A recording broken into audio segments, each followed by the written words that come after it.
Bonjour tout le monde! Aujourd'hui, j'ai l'honneur et la chance de parler avec Sophie Reiss, qui est cofondatrice de La Ruche Montréal, qui est impliquée avec Bébé Jetlag et aussi avec Cancer en cadeau. Je ne voulais pas me tromper. Donc, Sophie, je suis très heureuse. Merci d'avoir accepté mon invitation. Fait que j'aimerais que tu me parles de la femme entrepreneur en toi, mais aussi tout ton cheminement dans tous ces beaux projets. Ben moi, j'ai des belles histoires à raconter, donc je suis super contente que tu me donnes cette tribune-là aujourd'hui. Ben, si je commence avec Il était une fois Sophie. Sophie est à la base une bébête curieuse qui s'est lancée dans les communications quand même relativement très, très jeune. Donc, vraiment un parcours en relations publiques, en publicité au début des années 2000, où est-ce qu'on a touché à tout ce qui était plus ce qui sortait de la boîte là, à l'époque. Donc, vraiment des tactiques terrain et tout ça. Donc, vraiment dans l'innovation, toujours été là-dedans. Et j'ai passé vraiment un bon 10 ans de ma vie en direction de marque puis alliance stratégique en télécommunication dans des grandes entreprises. Et après ça, ben, en 2016, j'ai eu envie, suite à un deuxième congé de maternité, un peu comme beaucoup de femmes, de me réinventer. Et suite à beaucoup de démarches personnelles, donc énormément de travail sur moi-même, de thérapie, de coaching. Ça, j'ai investi beaucoup, beaucoup en coaching aussi là-dedans, pour vraiment me connaître puis aussi savoir où je veux m'en aller. Ben, j'ai pris cette année-là un petit peu pour refaire mes trucs et je me suis rendu compte qu'il y avait des trucs qui étaient super importants pour moi. Donc, puis ça, je parle, oui, des valeurs, puis de où où je voulais m'épanouir, mais je me dis que j'ai réalisé que profondément, ce que j'aimais dans mes jobs passés, puis c'était vraiment de aider les gens, entre guillemets, à réaliser leurs rêves. Puis en direction de marque, puis surtout au niveau des alliances stratégiques, des commandites, c'était beaucoup ça. Au-delà, finalement, de la fonction primaire, c'était, dans le fond, je permettais aux promoteurs, aux producteurs des événements, de réaliser leurs rêves, dans le fond, entrepreneuriaux, aux festivaliers qui venaient, de réaliser leurs rêves de festivalier, d'avoir du fun, tout ça, tu sais. Fait que je me disais, ah, il y a peut-être un filon là-dedans, là, qui vraiment là, m'interpelle, puis tout ça. Puis parallèlement, ben, dans mes 2 congés de maternité, ben, j'ai fait le tour du monde avec mes enfants, puis j'étais rendue que je faisais des conférences dans ma cuisine, puis que là, je ne fournissais plus d'essayer de répondre à des questions de mon entourage. Je me dis, il faut bien que je fasse quelque chose avec ça. Donc, cette année 2016 a été extrêmement charnière parce qu'elle m'a fait, en fait, arriver sur mon chemin un gars qui s'appelle Jean-Sébastien, que j'aime vraiment beaucoup, qui avait à l'époque fondé La Ruche à Québec. Il cherchait quelqu'un pour déployer le modèle un peu partout au Québec, donc principalement à Montréal au début, mais après ça, faire des petits un petit peu ailleurs, développer le modèle, puis voilà, il est venu me chercher et c'est comme ça que j'ai pu un peu cocher ma coche de réaliser les rêves entrepreneuriaux en me joignant à l'équipe de La Ruche et en fondant justement le bureau de Montréal, puis après ça, en faisant tout ça au niveau du développement. Puis c'est quoi La Ruche en tant que telle? Bien, La Ruche, c'est une plateforme de financement participatif de proximité avec un concept quand même régional, avec une belle couche d'accompagnement où on accompagne des entrepreneurs qui veulent réaliser leurs idées, leurs projets avec du financement finalement qui vient à coût de petites contributions. On ramasse un montant qui va les aider à réaliser, à démarrer. Principalement, c'est en démarrage, mais des fois, c'est dans d'autres phases aussi d'entreprise, que ce soit vraiment juste des phases de croissance et tout ça. Donc, ça permet finalement d'aller chercher des sous, du capital pour qu'ils puissent réaliser leur projet. Puis maintenant, bien, La Ruche a énormément évolué, puis on a plein de beaux partenaires. Je pense à Desjardins, je pense au gouvernement et tout ça qui embarque là-dedans et on a créé des fonds d'appariement qui bonifient encore plus le modèle de La Ruche. Fait que ça, c'est vraiment mon côté où est-ce que je me suis lancée là-dedans. Puis, bien, tantôt, je l'ai effleuré, mais quand je faisais le tour du monde puis que je réalisais des rêves de voyage, ben c'est ça qui m'a amené aussi à fonder Bébé Jetlag, qui est le premier site de référence pour parents voyageurs, qui a mené après ça, en 2018, à la rédaction finalement du livre Le Guide des parents voyageurs, qui est devenu un best-seller à travers le Canada et l'Europe. Donc, ça me tient pas mal occupée. Oui. Tu l'as mentionné tantôt, ben, il y a aussi un troisième bébé qui s'est rajouté en cours de route, qui est plus récemment un cancer en cadeau, qui est une plateforme finalement qui va prendre différentes formes, dont un futur livre qui est en rédaction aussi, pour soutenir les proches aidants et des gens atteints d'un cancer pour vivre ce parcours-là de soins avec beaucoup plus de bien-être et de vitalité. Donc, encore là, je reviens à réaliser des rêves de santé. Donc, tout ça rentre en ligne de compte. Fait que tu réalises des rêves de voyage de famille, des rêves de voyage, des rêves de croissance personnelle, puis aussi d'entrepreneuriat. Ben oui, voilà. Fait que c'est une drôle de bébite, mais c'est vraiment ça. C'est très, très inspirant, Sophie. Puis je te dirais, tu sais, as-tu ton déclencheur, tu sais, tantôt tu as parlé de après ton congé de maternité, qu'est-ce qui a fait que tu as dit, OK, ça y est, oui, Jean-Sébastien, je sais, il est merveilleux, c'est un de mes amis d'enfance. Bravo, hein? Oui, mais Oui. tu as eu un déclencheur parce que, tu sais, ça reste que même si tu as une opportunité qui se présente à toi, c'est quoi le fameux déclencheur qui a fait que tu as dit, je me lance? Il y a un épuisement. J'étais tannée. En fait, là, c'est juste que moi, j'étais vraiment dans un parcours où est-ce que je voulais, à la base, avoir une top carrière. J'ai commencé à travailler à 15 ans. J'étais vraiment alignée dans les programmes de haut potentiel de toutes les organisations. J'étais toujours ciblée. Tu sais, j'étais la plus jeune directrice de l'histoire, genre de Vidéotron. Tu sais, j'étais vraiment dans une espèce de pattern de carriériste total. Puis, à un moment donné, je me suis posé une question qui se résume en un mot, c'est pourquoi? Tu sais? Pourquoi? Sérieusement, pourquoi? Tu sais, puis je me définissais vraiment beaucoup, tu sais, par ma job aussi, tu sais. Donc, bonjour, tu sais, mon nom, c'est Sophie de, puis là, je disais l'entreprise. Mais non, tu sais, oui, dans les trucs d'affaires, mais là, même maintenant, quand je réseaute, je ne fais plus jamais ça, tu sais. J'ai distingué, en fait, le «je suis» de «je fais». Tu sais, souvent, tu sais, même les Français disent souvent ça: «Ah, je fais médecin», tu sais. Ici, on va dire «je suis médecin», mais non, tu n'es pas ça, tu es toi, tu sais. Fait que, bref, c'est vraiment dans cette réflexion-là, puis qui m'a vraiment amenée à me dire, tu sais, puis surtout avec 2 enfants, tu sais. Puis là, c'est pas vrai, je travaille pas moins, hein. Sérieusement, là, des fois, je m'ennuie, tu sais, du monde corpo. Du monde corpo que tu avais un début et une fin de temps en temps. Là. Ben oui, sérieusement, tu sais, c'est comme un mythe, là. On pourrait faire exploser ce mythe-là. Tu sais, c'est pas vrai qu'on travaille moins. C'est juste que j'avais une soif de reprendre le contrôle, en fait, là, sur mon agenda, tu sais, où est-ce que, oui, on travaille pas moins, mais tu sais, à la ruche, on a un modèle de travail, un modèle d'équipe qui attire des talents exceptionnels. Parce qu'à la ruche, tu sais, puis je fais une parenthèse, on a plein d'offres d'emploi. On est, on est en pleine croissance parce qu'on a un modèle unique dans notre offre, dans notre proposition qu'on fait au niveau du financement participatif, mais aussi dans notre façon de gérer. Tu sais. Puis j'avais envie, moi, de créer ou de participer à créer une entreprise, un organisme, parce qu'on est un organisme à but non lucratif, qui était en accord avec mes valeurs, puis la façon que je voulais moi-même être traitée, bien, j'avais envie de traiter mes collègues comme ça, tu sais. Donc, à la ruche, on est vraiment une belle équipe, là, on est quasiment rendu une quarantaine, puis tu sais, c'est fou, là. Mais on est tous des collègues. C'est vraiment une gestion qui est transversale où, tu sais, le respect de l'humain est au cœur de tout. Puis, on a une réelle compréhension puis un réel amour pour les gens puis pour le talent des gens avec lesquels on travaille. Puis la conciliation travail-famille se fait pour vrai à la ruche, tu sais. Puis c'est ça que j'avais, tu sais, j'avais comme envie de ça. Fait que, tu sais, il y a une phrase que j'aime beaucoup qui est comme « Ah, l'impossible n'existe pas, il suffit de le créer ». Ben c'est un peu ça que je fais, tu sais, je veux dire, avec la ruche, tu sais, puis avec Bébé Jetlag. Ah, ça, tu sais, on l'a créé avec un cancer en cadeau, tu sais. Ah, ça n'existe pas, on le crée, tu sais.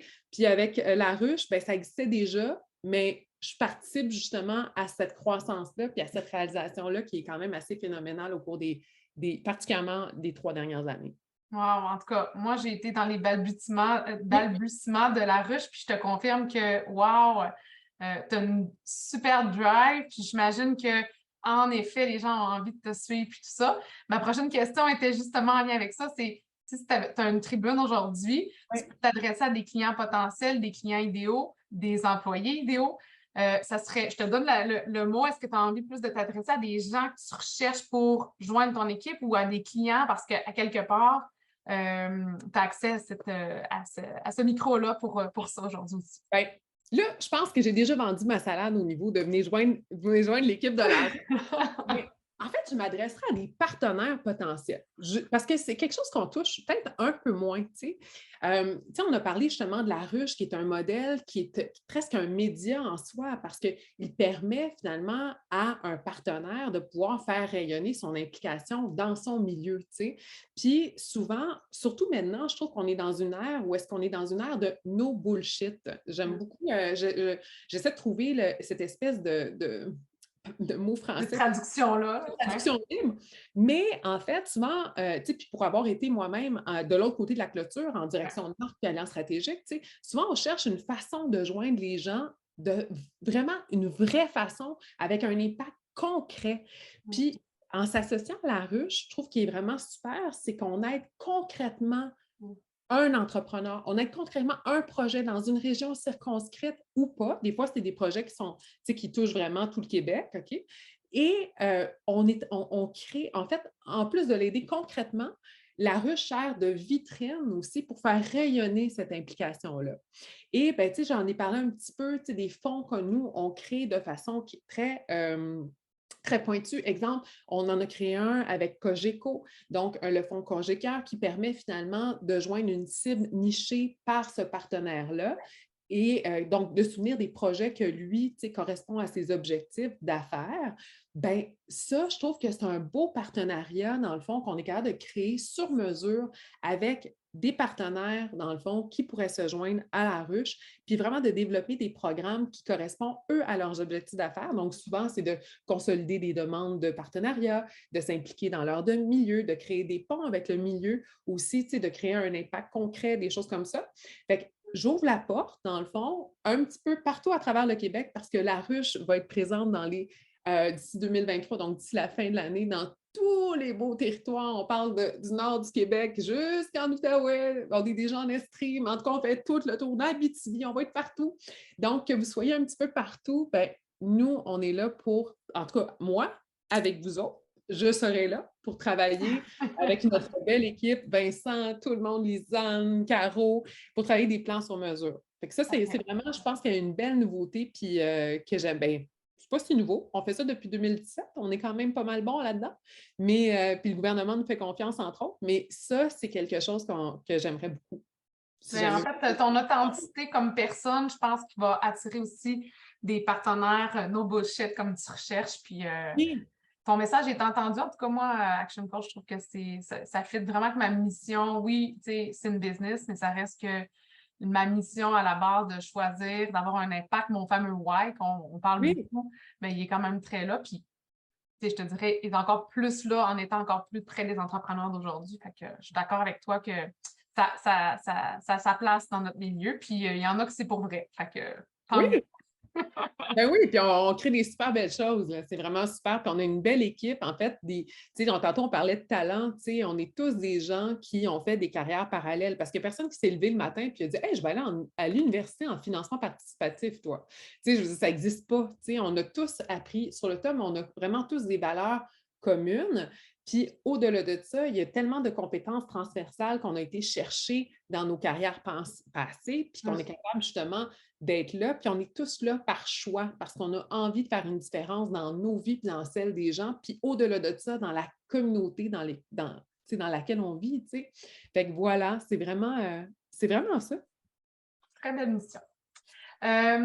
J'ai quelques questions aussi qui touchent plus Sophie. Donc, comment tu t'inspires au quotidien? Qu'est-ce qui fait que, oui, je pense que c'est quand même récent dans le sens que ta nouvelle mission est depuis 2016, tout ça, mais tu t'inspires, tu vas chercher, j'imagine, des fois on a des baisses, comme tu dois avoir des petites baisses de motivation comme tout le monde. Comment tu fais pour te garder motivé et t'inspirer dans le quotidien? Bien, en fait, moi, je suis assez crinquée à la base. Fait que c'est clair, j'ai pas besoin de me motiver trop tôt, trop, tu sais. J'aime beaucoup ça, être à l'affût. À la ruche, je suis en charge de l'innovation. Je suis quelqu'un, je l'ai dit en entrée de jeu, je suis hyper curieuse. J'ai vraiment une capacité de rétention d'informations qui est en fait assez phénoménale, de choses totalement pas rapport, OK? Mais je gobe beaucoup d'infos. Fait que c'est sûr, moi, je suis pas mal une cyberdépendante aux médias sociaux. Fait que c'est clair que j'aime ça être à l'affût de tout, même si ça en est peut-être même un peu problématique, tu sais. Donc, je suis en mesure d'aller chercher, de vraiment, de me tenir à jour. D'un point de vue plus personnel, une chose qui a été grande source de motivation, j'ai eu un gros cancer du sein en décembre 2020 qui m'a justement mené à créer un cancer en cadeau. Puis, je dois dire que cette épreuve-là des mois qui en ont suivi, donc que ce soit de la chimiothérapie, de la radiothérapie, des 2 opérations qui en ont suivi, puis tout ce que, toute la chimio et toute cette affaire-là, a été pour moi une expérience qui, je pense, a changé, bien, pas je pense, a clairement changé ma vie. On s'entend? Et déjà là, j'étais sur une base parce que, la ruche, c'était 2016, j'étais vraiment tout de suite dans, j'étais dans l'action, mais là, je pense que ça m'a juste propulsée dans une voie d'accélération fois 1000.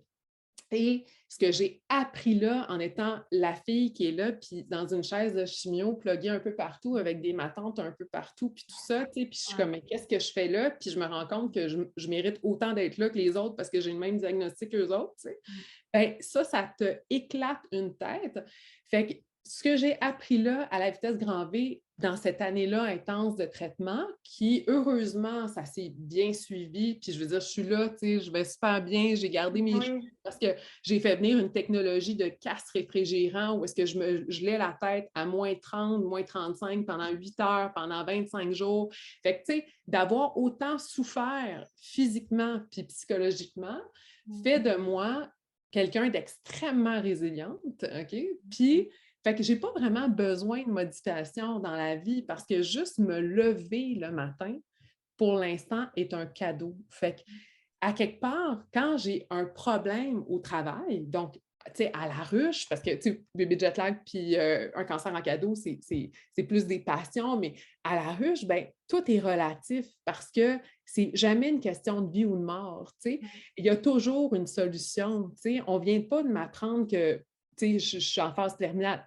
Pas, je ne suis pas en phase terminale, je suis en rémission, puis tout va bien. Mais tout est relatif, puis autant justement avec un partenaire, autant avec un collègue, autant avec une situation X, ben moi, mon cerveau, je ne pense pas qu'il pense comme quelqu'un d'autre suite à ça, genre zéro. Dédramatises beaucoup plus parce que tu as vécu quelque chose de tellement fort aussi, puis de dire, hey, je remercie, j'embrasse la vie encore plus aujourd'hui, j'imagine. Là. Parce que oui, tu es une bonne vivante, je pense que tu as tellement d'énergie toi aussi, mais ça reste que quand tu as touché à ça, puis à même sûrement ça t'a traversé l'esprit peut-être à certains moments quand c'était plus difficile, ben, tu te dis, hey, là, je vais mordre à pleines dents, puis je vais. Ouais.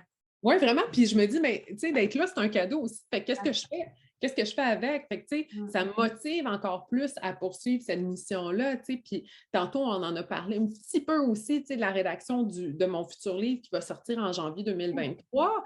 Ben, tu sais, je veux pas, je l'écris la soir à la fin de semaine, ce livre-là, parce que le jour, je suis à la ruche, tu sais. Puis, tu sais, qu'est-ce qui me motive, en fait? C'est qu'intrinsèquement, je sais que ça va créer un impact, puis ça va changer des vies, ce projet-là, tu sais. Puis ça, déjà là, juste avec la page Instagram de Un cancer en cadeau, je reçois à tous les jours plein de messages de gens que ça aide concrètement. Puis ça, ben, ça me nourrit, puis ça me donne juste encore plus la motivation d'être un meilleur humain au quotidien, que ce soit à la ruche, de soutenir les parents pour qu'ils réalisent des rêves de voyage, puis ultimement que ça crée aussi des meilleurs humains qui sont plus ouverts sur le monde. Puis, ben, avec un cancer en cadeau, moi, je veux que le monde vive bien, Fait que même à travers la maladie, J'ai pas de... Je pense que Sophie, elle n'a pas de défaut, puis je veux pas les connaître parce que tu es trop parfaite. Non, j'en ai plein. Non, j'en ai plein. Je range très mal la vaisselle, puis mes plats Tupperware sont comme, c'est le bordel. C'est le bordel. J'ai plein de défauts de même. C'est correct. On arrive à la fin. C'est tellement intéressant que je serais restée 2 heures avec toi. Ben, je suis bonne pour taper 2 heures en plus. Fait qu'on pourrait faire un party. On en remettra un autre. On fera la V2. Dis-moi, Sophie, est-ce que tu as une genre de... Tantôt, tu m'en as donné une quote, là, une genre de citations. Est-ce que tu en as une autre là, que tu aimerais clore la discussion et dire, ben moi, ma fameuse quote ou la phrase clé que je partage avec mon équipe, c'est celle-ci. Sinon, je vais reprendre celle-là parce que je l'aimais beaucoup quand même. Oh, oui, je pense que j'ai dit l'impossible n'existe pas, il suffit de le créer. Moi, Ouais. celle-là, je l'adore. Écoute, même, j'avais fait une toile dans mon arrière de bureau quand j'avais un bureau fermé à l'époque. Je l'adore, cette phrase-là. Mais sinon, il y en a plein d'autres, là, tu sais, mais c'est vraiment, tu sais, une chose que je disais beaucoup en congé de maternité, c'était, tu sais, écoutez jamais personne, sauf les gens qui vous disent d'écouter personne, tu sais. Fait que Ah! ça aussi, celle-là, j'avoue que je l'ai dit souvent, parce que souvent, les gens, tu sais, disaient « Ah non, on va pas là parce que tu vas, nanana. » Fait que, tu sais, vraiment de faire à sa tête, tu sais, puis vraiment, tu sais, essayez pas d'arrêter quelqu'un qui essaie d'essayer, tu sais. C'est vraiment tout tu sais, c'est vraiment... Mm. Ouais, je te dirais que ça, c'est deux... Non, mais moi, je l'aime celle-là aussi, la dernière, parce que ça reste que quand tu veux te lancer en affaires puis que tu es dans le monde corpo, le monde essaie tout de t'arrêter puis ils Oui! veulent t'empêcher parce qu'ils disent, voyons, tu perds ta sécurité. Fait que d'essayer, essayez pas. C'est quoi? Je vais juste la noter. Essayez pas. Non, en fait, ce que j'ai dit, c'est écouter personne, sauf les gens qui vous disent d'écouter personne. C'est ça. C'est ça, là. C'est vraiment ça. Bien, merveilleux. En tout cas, merci de ton temps, Sophie. Aujourd'hui, on va te suivre sur tes 3 plateformes. Oui! Je vais les mettre aussi en référence dans le post puis dans notre infolette. Donc, les gens vont pouvoir cliquer aussi sur les liens des trois business.